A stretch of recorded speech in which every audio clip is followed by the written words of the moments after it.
from St. John's, Bob Kelly, and the Chief Administrator of St. Paul's, Yvonne Inseong, joining us in the Zoom room. Good morning. Good morning. Morning, Bob. Morning, Good Yvonne. morning. Hi. So how are you guys doing? You know, Yvonne, we haven't had you on. Bob has been on periodically, so I'm glad we're able to make this relationship because we know there's a big St. Paul's community out there, including one of our KUAM kids goes over at St. Paul's, right? Yeah. Mm-hmm. So good morning, Yvonne, and I guess we'll just start with you ladies first. What kind of update can you give us about just St. Paul's and how face-to-face has been managing, you know, obviously the COVID protocols for St. Paul's in Harmon? Well, for us here at St. Paul Christian School, we've been handling it very well. I'm not going to sugarcoat anything. We've had challenges along the way as far as, you know, we get all of our guidance from DPHSS, so that's constantly changing. It's like a working document, right? So when they change, we adapt, we adjust. But I'd have to say that before all of this happened and the lockdown first started, you know, it was something we weren't prepared for. Just like the entire island, we weren't prepared for it. But when you dig deep, and I have to insert this because, you know, we're a Christian school, when you pray and you get guidance from above, it's from the Lord, it's like right in front of you. You had Google Classroom ready to go. You had Zoom available. And so it's like, we are no different from any school. We just had to open up our eyes and be like, okay, we're ready for this. And, you know, whatever came our way as far as the governor says, lock it down or open it back up, we had plan A, plan B, plan C. So we're just very grateful for how far we've made it, you know, in the school year, and trying to make it normal for our students in the best way possible, but having our masks. Obviously, Bob and I are in our office, so we don't need to wear our masks. Yeah. But yes, that's the update that I could give you right now. Bob, let's go over to you, and then I did have a question about DPHSS. So Bob, I know you've been on, but just if you could, the latest update with St. John's. Sure, we're doing fine. Question, you know, we always, as Yvonne pointed out, you know, guiding seems like every other day there's a new DPHSS memo that comes out that changes something or modifies something this way or that way. So no real changes to anything we've said in the past. We're still back fully face-to-face, although we have given the option for those kids below vaccinated age to be online if they want to. And we don't have a whole lot who have taken that option. So that's kind of interesting, how much people want to be back on campus. The kids need to be here. You know, with the resumption of the sports programs, you know, we had it's fun to watch that at you know, after school. Yesterday we had two high school soccer match and middle school basketball. We won both, by the way. My son is playing beach volleyball for another school since ours got cannibalized by our soccer team. So that's a fun element that's new now to watch all those games going on. And so that's kind of the biggest change we've had so far, is a resumption of athletics. And, you know, I do encourage all schools and all parents to pay attention to their league protocols, because the thing that drives my blood pressure up more than anything else is parents coming to fight with me about the IIAAG guidelines at the door to the contest. It's like, no, know in advance, get on the list. If you're not on the list, it's not my fault. Talk to somebody else. Mm-hmm. So how is that working with the spectators? Are they allowed to come in, or do they have to be fully vaccinated? I'm not sure what the latest guidance is. So with the IIAAG, I don't know about ESA. ESA, they had an article not so long ago, and they spelled things out. But with the IIAAG, schools can set their own protocols. You know, there are some schools that have very small gyms, some schools that have large gyms. But yes, you need to be either vaccinated or have a negative test within the last week. And so the one of the interesting things that the schools have done, the IIAG has done, is that they put that on the school. So my responsibility is, if my kids are playing at St. Paul, my list, I've already vetted my list for vaccinations or a negative test. So St. Paul's doesn't have to worry about that. So when I fax my list over, sorry, I'm old, email my list over to they've all been vetted already, so I don't have to worry about that. The only thing I have to worry about is the people of, I didn't know I had to be on the list, So, yeah. What about the school reopening plans and that provision regarding testing? So that's kind of one of the things that is we're still kind of looking at. First of all, is we don't have the tests that DPHS says they will provide, so we haven't received those yet. So that's it's interesting because we're a school and we're not a medical clinic, and so this kind of creates an issue for us. Of exactly, how many people we're going to test, how we need to create. I mean, we have about 520 students and we have one nurse.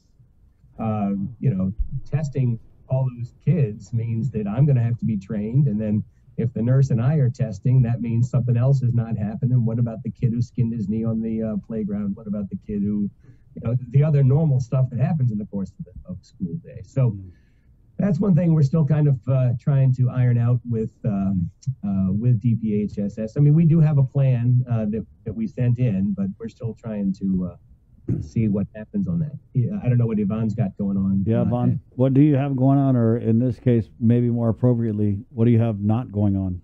I think she might be frozen. Internet. Here. You're frozen, Yvonne.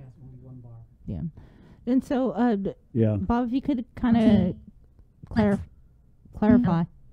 So, the testing plan, is that a mandate that it has to be done?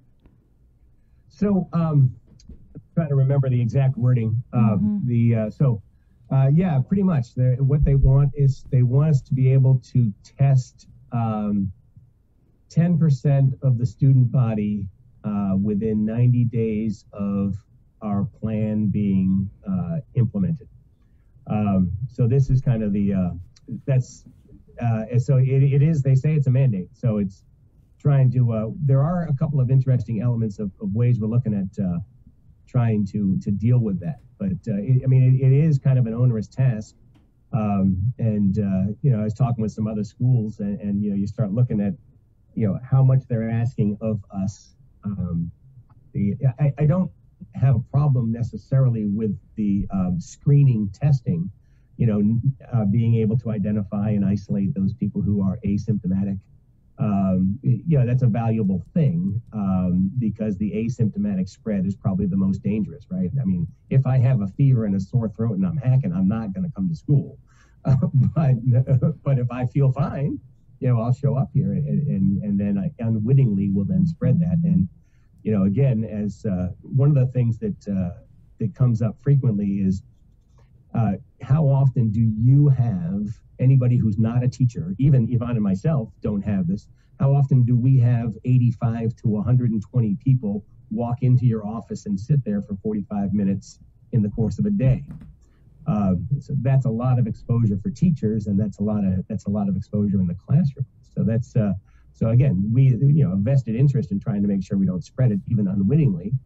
And then, the kid who's got an allergy but just thinks it has allergies and thinks it's just allergies comes to school, and it's that's what we're looking at. So I don't have necessarily a philosophical problem with screening testing. It's just the way it's been described creates kind of a little bit of an onerous task for our schools. Yvonne, what are your thoughts on this? Because I'm here now. Okay, hi. So at first, I just want to give a shout out to all the health counselors who really partner with us, and they've been, labeled as the COVID leader, liaison, or, and just to contact trace takes hours and hours to do. And so, right now we're not pressing the screening mandate here at St. Paul, but we tell the parents, if you would like to have your child tested, here's where you need to go. Because I know certain schools do have that option, but I know Department of Public Health is backed up already, and we're already helping them, trying to contact trace on our own and emailing the names to them so they can do their part. I think that's the best that we can do as far as helping them. But, you know, we have a big population in our school of students who are 12 years old and above who are vaccinated. And so we just follow the guidelines, and you'll be surprised. Even the parents know the guidelines too. They quote the DPHSS, they quote the CDC. They say my child's fully vaccinated, they can go back to school. And we're like, okay, you know, no problem. We just need to make sure there's clearance and we're good to go. So I'm like Bob too in his school. It's we're not doctors, but we're doing the best that we can. So, you know, testing, either recommending them to test outside is the best that we could do for now. Yeah. Yeah, I hear yeah, that but the guidelines kind of seem like, well, the schools have to be able to do this random testing, right? So that's why I was kind of wondering, how are you guys going to go about implementing that? I know GDOE, they've got all these test kits. They've got staff trained up on testing because they're obviously a larger school system. So I'm just wondering how you guys were going to be able to handle it. But it sounds like you don't even have the test kits? So it's one of those things that we're kind of struggling. So yeah, there is a mandate for us to do it. The question is, so for example, DPHSS has not yet shared the test kits with us. So yeah, at this point, I'm like, well, okay, I don't have a test kit. There's not much I can do. As Yvonne pointed out, you know, we also we encourage parents to, you know, if they're interested, go get from someplace that is a medical. Yeah. The other thing, I just something for all the parents to bear in mind, and I'm going to speak for Yvonne, and I'm only 99% sure this is true, but neither Yvonne nor I are virologists or specialists in public health disease transmission. So I am relying on the scientists and the doctors that are hired by the island to give us that guidance. So as Yvonne said, when we have these parents coming and talking about their latest Google search that defies what DPHS said, you know, I'm sorry, you know, my Google search and your Google search don't match up with Chima's expertise, you know, and but again, it won't stop them from, you know, saying, no, you see, it says right here that. But Bob, I mean, I want to go back to what you guys had said, that, you know, you guys are not doctors. St. John's, St. Paul's, last I checked, is not a medical clinic, right? I mean, correct me if I'm wrong, but I hear this from other educators too, that, you know, public health is tasking these schools with a public health job. Yeah, that is essentially true. The one thing I'd say in their defense is that, you know, between St. Paul's and St. John's, we have a captive audience of somewhere around 1,300 kids. And so if you're looking for a place to try to start doing this, then that might be one thing. You know, and then perhaps we talk to public health and say, okay, public health, send your team here. You know, we'll give you, we can identify a place where you can do the testing. But, you know, it's, I was trained as an emergency medical technician something like 50 years ago. So, well, maybe not quite that long, but so I'm not sure what my medical expertise still is at the moment. But you know, you're right. I mean, so the tests are not difficult to administer. There is a procedure, but then you start looking at, well, now I've got to put everything in the biohazard bag and drop it off at public health, and you know, what's happening with that biohazard bag while it's in my trunk, you know, you know, and then so I mean, there are some interesting little concerns about that. You know, that's what we're looking at. Let me ask you this, because it's a concern another educator, a couple actually shared with me over the weekend. But these guidances, right? You talk about how they come out with this guidance, and obviously we all know, what's the phrase? That it's rapidly evolving, this pandemic, and that causes public health to have to pivot and change stuff up, right? Undo things, maybe redo things. But is there enough follow through with you guys? Is there enough conversation when they come out with this guidance? Because it kind of seems like to me on our end, and we're even a media outlet, we get these guidances which are often in, you know, medicalese, and then we gotta turn into public health experts just to understand the thing. So does public health have a conversation with the schools saying, hey, this is what this means and this is what we mean by this testing plan? Because when I talk to people who are in the education system, it kind of sounds like they're flying in the dark. So there have been Zoom calls with the governor and with public health. They come up periodically, and particularly when there's some type of big pivot point going on in what's happening. And in which case we are invited to ask questions and things like that. Chima up at public health and other public health officials have willingly shared their phone numbers and their email addresses for us to contact them when we do have questions for further guidance. And like everybody's email, and it's sometimes they're more responsive than others. But they are available generally if we do have questions.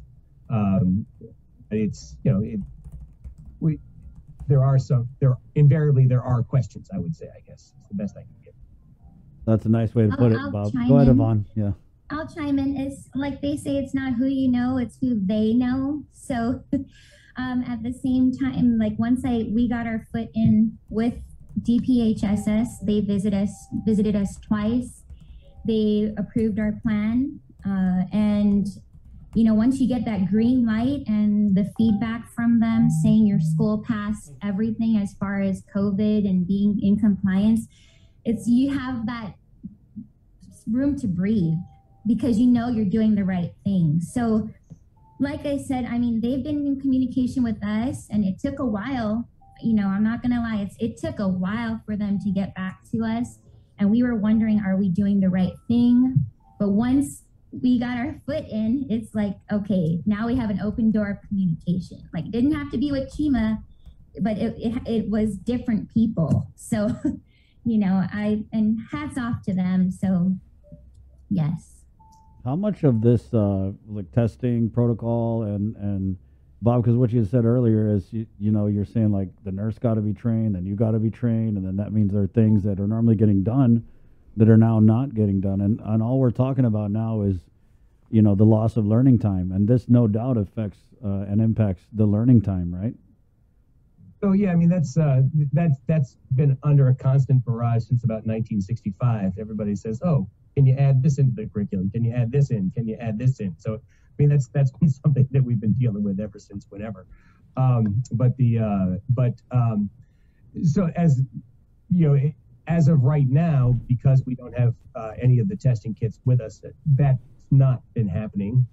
In theory, it would after a while because, we've all been, I don't know about you guys, but we've all been through a testing situation every now and again. And, it takes, in the best of worlds, it takes a half an hour. So that kid's not in class for a half an hour. And so that's, and then, assuming how many kids you're testing at once and how many kids you're trying to juggle at the same time, that could also impact stuff. But that there is what you're talking about is everything that comes up all the time, whether it's some type of new initiative on this, that, or the other thing.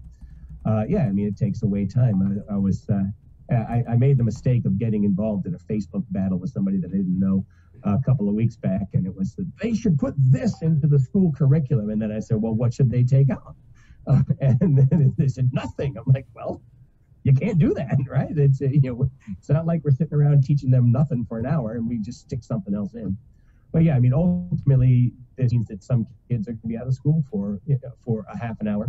Now, one kid out of school for a half an hour over the course of a quarter of school, how much, you could make an argument about that cost versus the benefit of identifying a kid who is a asymptomatic carrier. It's, every time something else comes up, it means, oh, okay, well, less time in English class. If I could answer as well, the question is about how do you make sure the child is still learning as far as when they're either being isolated in quarantine or they're getting tested? Well, assuming they're face-to-face students, that's when once that happens, they move to online. So our teachers they adjust right away. We email them, we notify them and say, hey, this child's going to be online. So please make sure you give them the Zoom link and make sure that learning is still in progress, because like Bob and I, we're private school. We're a private school. We have to make sure that, you know, the kids learn either way, whether they're face-to-face or online or quarantine or whatnot, because we just, you know, we're a private school. We run on enrollment, tuition. So we need to make sure we provide those services. Yeah. You know, I wanted to ask, have you guys gotten any ESF money or any ARP money to help? Well, yes and no. Big quick thing to understand is that they don't give us money; they give us stuff. And so that's and that's an important distinction, because a lot of parents will come in. Well, what about this money? Can't we just use it? So no. So we have to produce a request. We send it in, and so the answer is yes, sort of. We haven't received money, but we have received stuff. And so computers, plastic desk shields,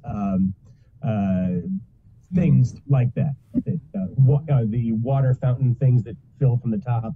I'm just trying to spin off some things that, at one point we had something like 5 budgets in play with the Federal Programs Office, who have been very good with all this stuff lately too. But yeah, so we had the normal regular consolidated grant budget. We had ESF1, we had ESF2, we had ARP. So yeah, I mean, trying to remember. So again, we don't get money, we get stuff. But yes, we have received. Yvonne also, I'm sure. So the stuff is based on what you guys requested. Correct. Okay. Yeah, I mean PPE. We have all kinds of. I mean, we have masks and the alcohol wipes and stuff. So we have received quite a bit of stuff. What about like school supplies? Because I know GDOE had given each student a little bit of like a couple notebooks and whatever. So we do have, I'm trying to remember exactly when the budgets came in for which one that was. There is some measure we did get one of school supplies. I'm not sure if we've actually received them yet, but I'm not the receiving guy either. So it's possible they're there, I just didn't see them coming. I don't know if Yvonne's received hers yet. No, also it's the waiting period that I want to point out. They do provide us with stuff, but the waiting period is what's kind of the challenge. So, yeah. And that's because of the procurement, I'm assuming, at least from what we heard on GDOE side, right? Yeah. Are you guys still waiting for any stuff? Yes. We both are. So is the wait, is it such a long wait that do you end up going out and getting the stuff on your own, or you just like wait for it? We get stuff on our own. Yes, it's a necessity. Like for example, our Zoom Zoom microphones that we wanted to utilize for wireless microphones. We went out and we bought it on our own, and we didn't want to wait anymore. So each teacher has a microphone, so when they do their online classes, the kids are able to hear them clearly. That makes a big difference. Yeah. Yeah. So if you don't have any tests, last question. If you don't have any tests at the school, what's the protocol when you or have a student who's maybe symptomatic and they need to be tested? So we send them, we call their parents and we put them in an isolation room. We call the parents to get the parents to come pick them up, and then they need a negative test to come back. So. Once we get their results, for example, if it's positive, then we do our contact tracing from there. So what is close contact? Well, I'm glad you asked. So it's the front, back, and sides. Yeah, northeast, southwest. That's what you look at the seating chart. Go northeast, southwest, and start talking and working from there. Yes. Okay, so what is the school definition of close contact? So again, back on my earlier statement of I'm not a virologist. I go with what CDC says. And so it's what is it? It's within 5 feet for 15 minutes or more in a enclosed space, right? So I'm looking out my window here, it looks like first grade or kindergarten at playground, right? So they're outside, they're running around, so they're not close contact by that definition because they're outside in a well-ventilated area running around. Right. But in a closed space, closer than 5 feet for 15 minutes total. So it's not just 15 minutes in a row. So if I'm 8 minutes in Yvonne's office and then I get summoned back to her office because she found out that I lied the first time. And then no, that would never happen. So that's what we go with. Right on. Okay. Well, it's really good to check in with you guys. Very insightful. Thanks. We appreciate the time. Right Thank on. you. Yvonne, thank you. Let's be friends. Come back on anytime, okay? Number. Okay, good. Right on. Thank you, Bob. Okay. God bless. Bye. All right. Yeah, always great to get these different perspectives. Yeah. Especially St. Paul's. I know a lot of people that their kids go there. We haven't had them on. Yeah, my son went to. He was 4 years old. Preschool there. Wow. And then I think kinder. Yeah, but it's very interesting what they had said about this testing plan, because I want to say there's a deadline for it. Well, they were all supposed to submit it. I can't remember the day, and then I think public health approves the plan by the end of the month. At the end of the month. There you go. Right. Yeah. So that is interesting. Testing plan, but iodine, Todd's at tests.